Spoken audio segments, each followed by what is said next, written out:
And all those people are like, they don't have any policy.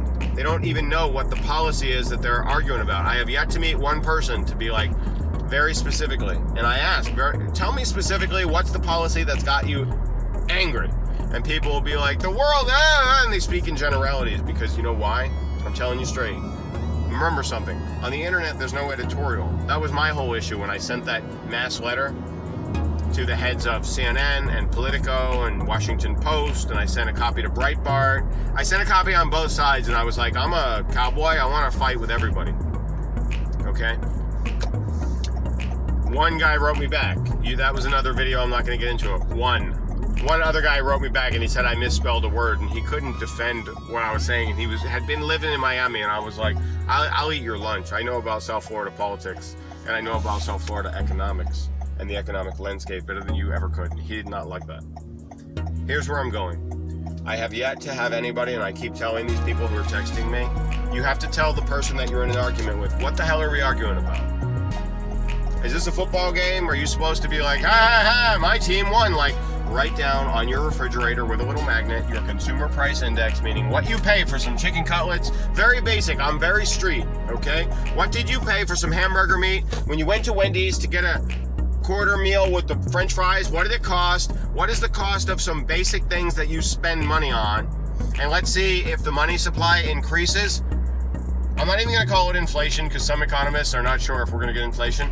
Write down what is the money supply. What do you pay for the stuff that you like to buy now? And let's see what happens in 2 years. Let's see if all these jobs miraculously just came into the country and everybody hired American workers and everybody has a nice salary. Because I have not seen President Clinton do that. I definitely didn't see George Bush 43 do that. I see a lot of people who think they're in a football game. And so I'm saying this to the people who have called me, and I got about 6 or 7 texts. I screamed at some woman. I haven't even talked to her in 1,000 years. I think I had sexual relations with her in God knows when, in like the 1970s. And she's yelling at me about I'm insensitive because I'm white. And I'm like, oh my God in heaven, I should have never have met you. You're not hot enough to even look at. But seriously, what is the policy that you don't like economically that you think could be done a different way? But you have to respect the other people, and I'm telling you straight, I always talk straight about economics. There are tons of people who are like lawyers and people on TV. There are a ton of lawyers who like to sue people. They're litigious. I'll tell you straight, I always talk straight. It's one of my best characteristics, but it's also a downfall because I've never made a gazillion dollars being honest to people, but I love it. I love being honest. Is that you have people who are like, well, I don't know. They didn't say. They just said your guy is a dick and blah, blah, blah. Like, all the people who are dancing around in the street, it's like they are dancing around in the street like they won something. I want you to understand something. If Donald Trump left tomorrow, if he quit and said, you know what, nobody has written me a thank you card for the things I did with disarming North Korea and the stuff that I handled in the Middle East, and domestic policy wise, you know, we got the chairman of the Federal Reserve to do some maneuvering around so that we could keep inflation kind of this way, but we could keep paying benefits, and we could load up the military contracts with weaponry. Okay, here's the gist. If Donald Trump quit tomorrow, he goes home and he's still got a really nice house in Trump Towers in New York City, and he lives in Palm Beach. He's squared away.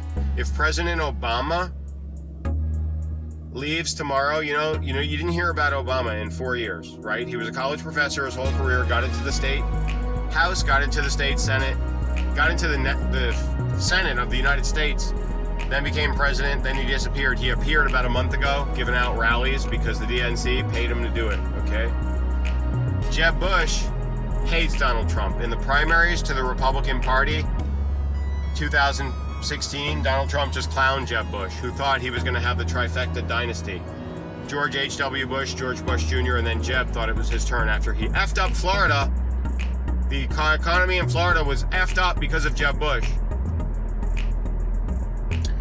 Donald Trump and him did not like each other, so he had his brother go out and be like, I've checked everything. You haven't heard from George W. Bush, one of the worst presidents ever? You can ask the liberal media and they'll be like, Bill Maher, he made his whole career first on Politically Incorrect on CBS, and then he went on to cable so he could curse. Bitching about George W. Bush, one of the most terrible presidents, okay? And Donald Rumsfeld and the Iraqi war and all that. He's like, oh, I'm an elder statesman. You have to accept defeat. I've checked it out, and I have this authority, and I know that the votes were all of this is like a puppet show. And need I regress? Here's the point. If you ask anybody who's arguing with you on the computer, hey man, it sounds great to like start a pick a fight with me and then show your friends and do like a share on social media, but seriously, what are the policies that offend you so much? Which policies offended you?